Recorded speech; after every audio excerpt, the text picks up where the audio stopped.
Hello, hello, hello. Hope you enjoy. This will be a fairly short one.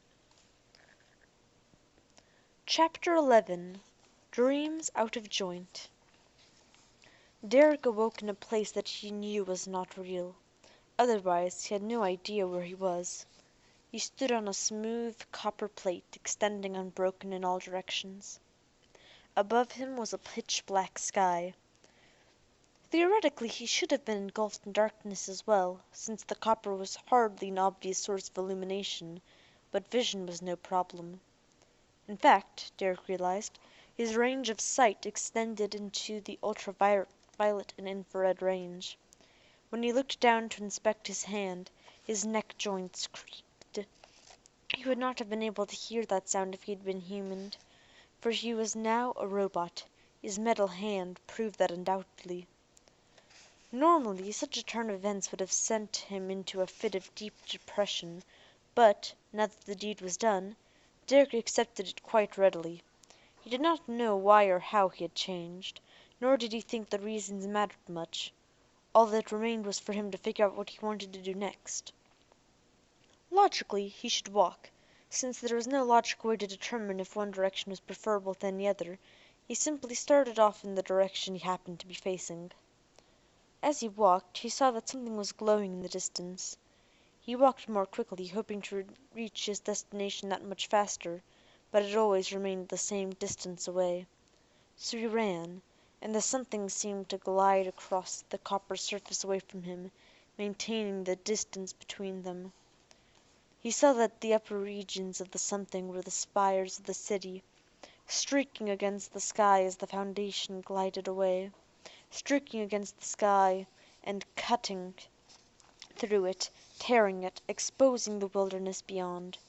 Ribbons of whiteness dangled from the nothingness, and though Derek could not reach the city, eventually he did stand directly beneath the ribbons. Reason told him that they were far away, probably at least a kilometer above him, but he gave in to the urge to reach out and touch one. He grabbed it, and felt a flash of searing heat blaze through his soul. He tried to scream, but could not make a sound. He tried to release the ribbon, but it clung to his fingers, it expanded, it enveloped him, smoldering the copper and the blackness of the world. Or was he falling inside the ribbon? It was hard to tell. Reason also began to tell him that this was a dream of some sort that he was living, and that it would be better if he went along with it and tried not to fight it. Perhaps his mind was trying to tell him something. He fell through the whiteness until he came to a school of giant amoebae, but instead of being creatures of proteins that were composed of circuits laid out like a lattice. He kicked his legs and waved his arms, and discovered that he could swim the currents of brightness just as they could. He swam with them, until they swept round and round in circles, disappearing into a point in the whiteness as if it was the center of a whirlpool. Derek tried to swim against the current, but he was inexorably pulled down into the point. He came out on the other side, surrounded not by amoebae, but by molten ore rapidly being solidified into meteors by the near absolute zero temperatures in this space. Now he was in a void where there was no current to swim. He thought that he should be afraid, yet he was facing this situation with incredible calm. Perhaps that was because in this dream he was a robot in both mind and in body.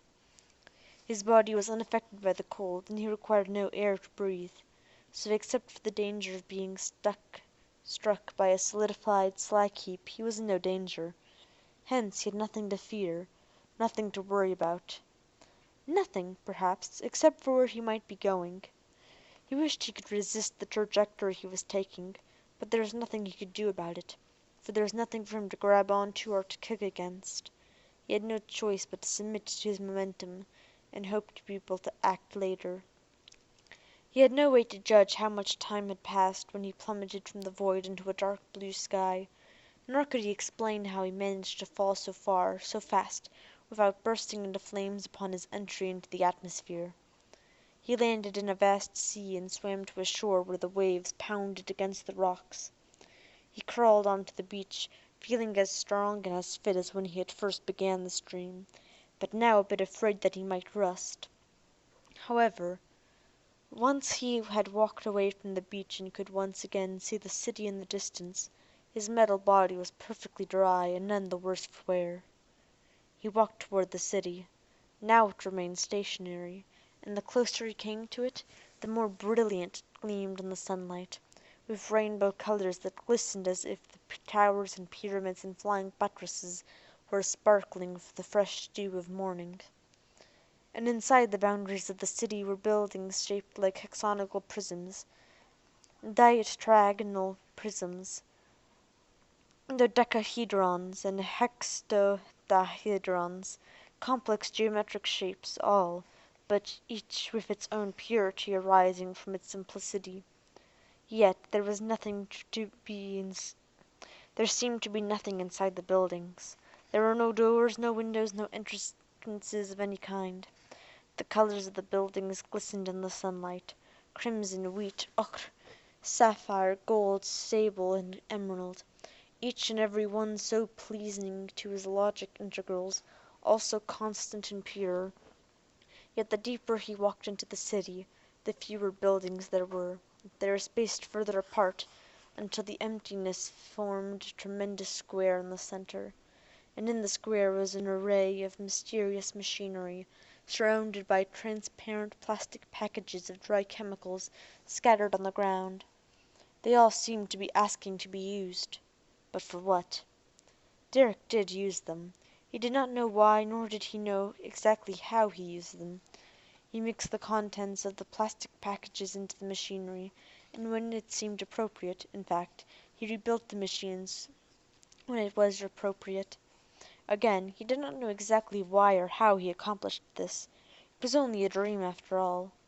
And when he was done, he stood at the edge of the square and looked upon the opening he had made in the fabric of the universe. Inside he saw clusters of galaxies swirling, moving apart in a stately, steady flow. Gradually they moved beyond his point of view, but instead of leaving utter dark blackness in their wake, they left a blinding white light. Derek happily stepped inside the light. It was time to awaken, for now he knew how to reach Kenite.